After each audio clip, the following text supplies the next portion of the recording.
Hello everyone and welcome to Community Spotlight, exclusively here on Astound ATVN. So glad you could join us. I'm Dan Mowdy. Well, the Moravian Church and folks who are members of the church have never been known for resting on their laurels. You probably have heard the news by now that UNESCO, the United Nations, has designated the Moravian church settlements, including the one in Bethlehem, Pennsylvania, as World Heritage Sites. That took place in July of 2024. So what is happening now? What is going on and what is yet to happen with this special designation when it comes to the settlement here in Bethlehem, Pennsylvania, and 3 other settlements sprinkled throughout the world? We have some very special guests with us to talk about all of these exciting topics today. Craig Larimer is the Director of Communications and Marketing of Seminary and World Heritage at Moravian University. Craig, welcome to Community Spotlight. Thanks a lot, Dan. Good to be back. Also joining us is Paul Peucker. He is the archivist for Northern Province of the Moravian Church, also a Moravian University employee. Paul, welcome to Community Spotlight. Thank you. And if you notice, there is a trend line here, also from Moravian University. We have Dr. Katherine Faull, the Executive Director of the newly established Institute for Moravian History and World Heritage. Dr. Faull, welcome to Community Spotlight and congratulations on your appointment. Thank you very much. It's wonderful to be here. So much exciting news to share Yes. here, and that's definitely one of the keys. I believe the appointment became official just a couple of weeks before our recording today. That's So, right. Yes. Congratulations. Let's talk a little bit about the Institute, this new organization, and why now and what it will be doing for this wonderful designation by UNESCO.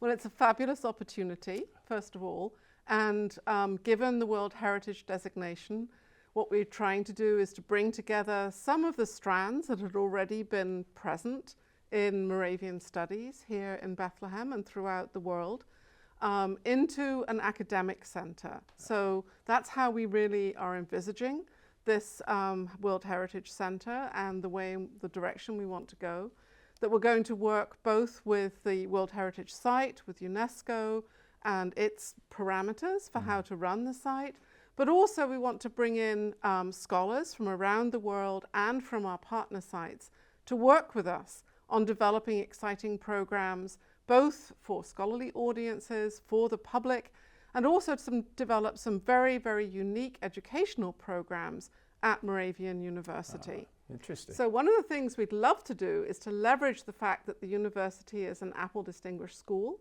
and think about how can we promote the study of cultural heritage and world heritage through using some of the latest technologies that Apple is able to help us with.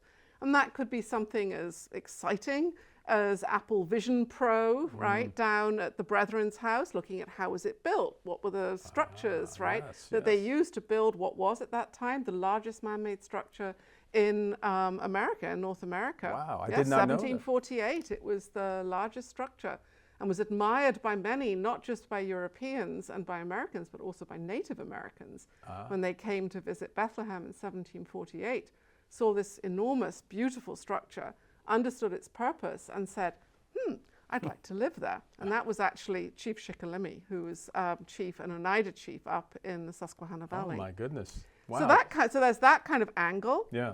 How do we leverage that kind of technology to help with tourism, but also to help with the study of tourism and the study of cultural heritage and world heritage as well.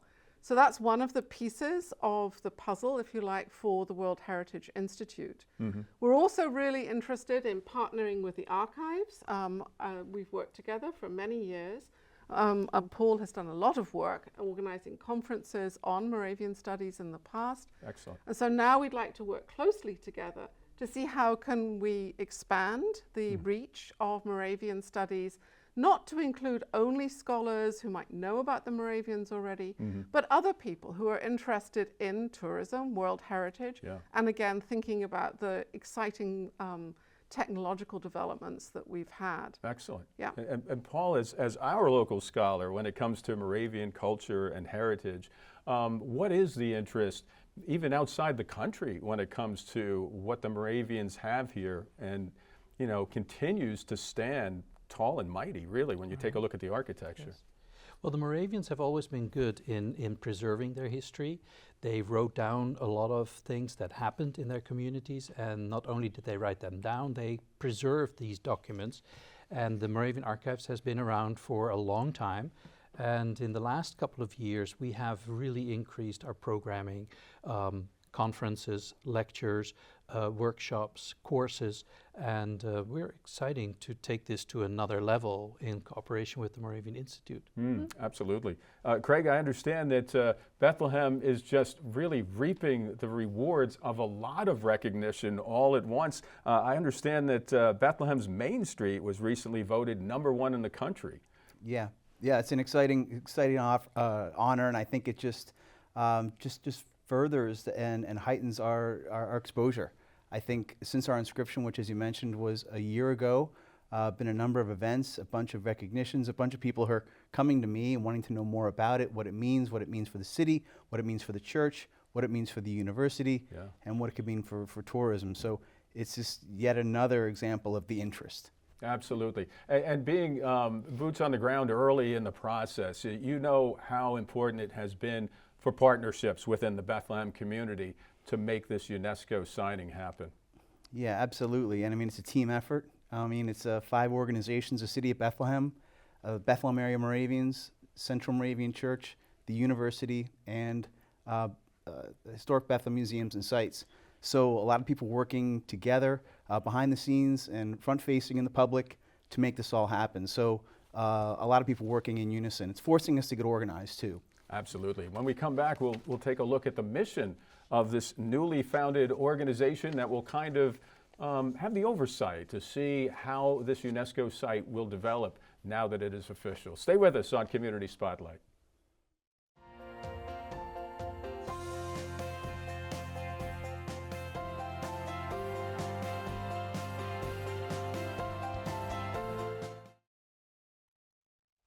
And you're back with us here on Community Spotlight. Our focus is on the Institute for Moravian History and World Heritage.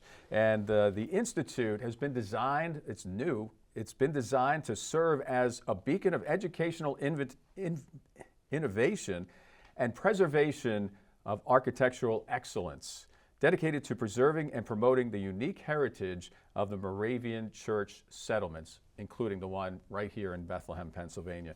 Our guests again, Craig Larimer, along with Paul Peucker and Dr. Katherine Faull. Guests, we have 5 aspects when it comes to the mission of the Institute for Moravian History and World Heritage. The first one being education and inspiring through immersive learning experiences. I know, Dr. Faull, you had mentioned that there's a reason why the Institute is focused, or centered, I should say, inside of an educational institution like Moravian University. Absolutely. And of course, it's a unique opportunity. There is only one other university in the United States that has World Heritage properties on its site. And they, to be honest, they don't do much. University of Virginia. Oh, yes, but they don't do much with it. Oh. So what's really cool. Well, they lean on Monticello, I guess. Yeah, they've got other things to worry about, right? But what's really cool is that not only that Moravian has these sites, it has a very visionary, innovative educational policy to think about hands-on experiential learning for the learners of the 21st century. And what better way of being able to educate people about the importance of the economics of tourism, the business of tourism, and also the practicalities of historic preservation than actually having a living classroom where you can actually take students right down the road, right, to the sites which are historic buildings. And then think about this in a way that we can also, as I said before, leverage the fact that there is this great technology that is available at the university too. It gives us a great way to train students to go out into the world to get great jobs straight away using all of these cutting-edge technologies and having had hands-on experience. What we're also hoping to do is not only have students use Bethlehem as a living laboratory, but through partnership agreements with the universities that are close to the other settlement sites, be able to bring those students here to Bethlehem and have our students also go to Denmark, to Northern Ireland, and Germany as well, to be able to work and see how is World Heritage managed, how is World Heritage interpreted globally, not only here in Bethlehem. So it's a wonderful symbiosis between both the city and the university and World Heritage, but also thinking, let's look out more globally at the other sites as well. What can we learn from each other? So that's an amazing opportunity. Yes, absolutely. Paul, the second key here is preserving architecture through meticulous conservation. You've seen that accomplished here in Bethlehem. The other sites that Dr. Faull had mentioned, I imagine those are pretty well preserved just by the way they were constructed at the beginning. But how about as far as like maintenance and stewardship? Well, these sites are all have buildings that are just wonderful and in need of preservation, and that's also where the archives comes in, because the original drawings of these buildings are stored in the various archives here in Bethlehem or in Germany or in Denmark, and we are looking at combining these resources and making them accessible in an easy way. So to create a platform where you can access the information on Bethlehem in one convenient location. And if you're studying buildings in Herrnhut, Germany, all that can be then accomplished through a new digital platform. That sounds fantastic, to be able to share the resources and centralize it in effect for those that are studying on how the Moravian culture was and continues to be. The third of the 5 key areas, engaging in collaborative partnerships, which kind of, we kind of led right into that. But the collaborative partnerships, they would range, I would imagine, beyond the Moravian cultural sites. Is that correct, Craig? Well, what's been the most rewarding and the very best part of all of this is getting to know people across the globe who are like-minded and interested in this story.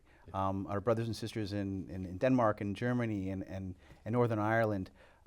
It's been terrific to get to know them and to see the level of dedication, concern, and spirit, Moravian spirit that exists there, and then locally working with the 5 groups that I mentioned earlier, along with Northampton County, just seeing the level of talent that exists here and the level of interest and passion for the subject. I talk a lot about the Moravian spirit, and you see it in these meetings, and it's refreshing to see people working together in true partnership, which is, in essence, the Moravian spirit. Absolutely, absolutely. If I could just add something to that, if you don't mind.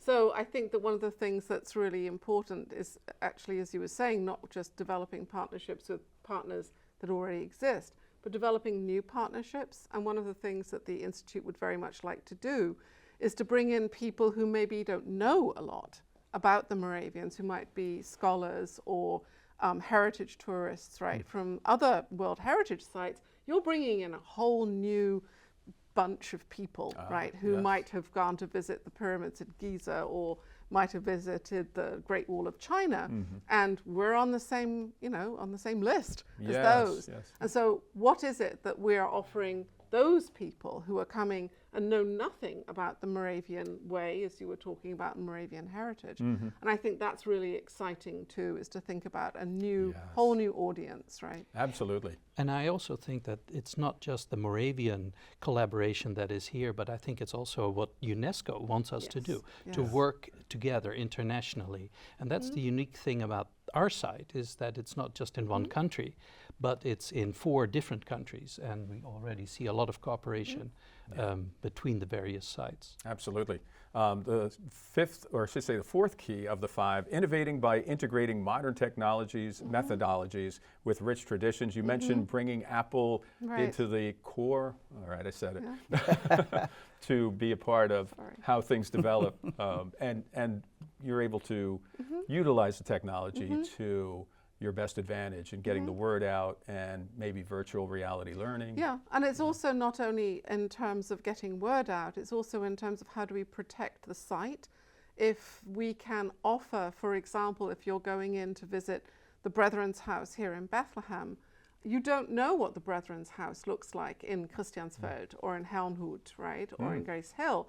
So we're going to develop ways in which a visitor here can virtually visit those sites at the same time, that they would be able to say, oh, this is the world settlement, right, of the Moravians. And so that's very exciting. So it improves accessibility, but it also protects the site too.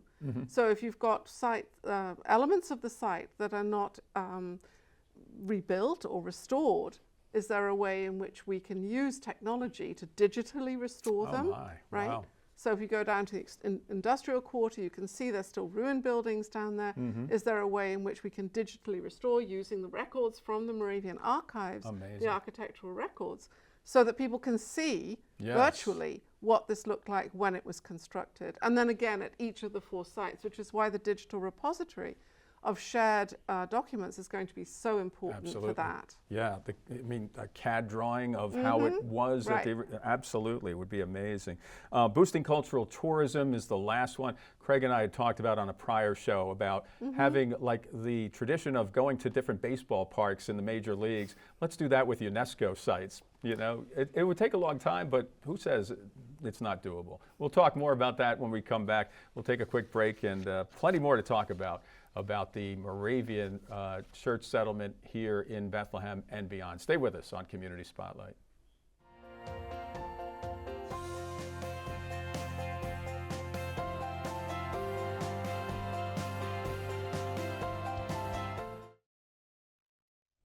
And you're back with us here on Community Spotlight. Again, our focus is on Moravian University's newly formed Institute for Moravian History and World Heritage, all sparked by UNESCO, the United Nations naming Bethlehem as one of 4 Moravian heritage sites throughout the country, which is just outstanding for the local economy, the local region, tourism.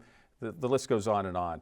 Our guests again are Craig and Paul and Dr. Faull, or Katie as she likes to be called here, all with key roles in getting this thing going, and it is really starting to ramp up, folks.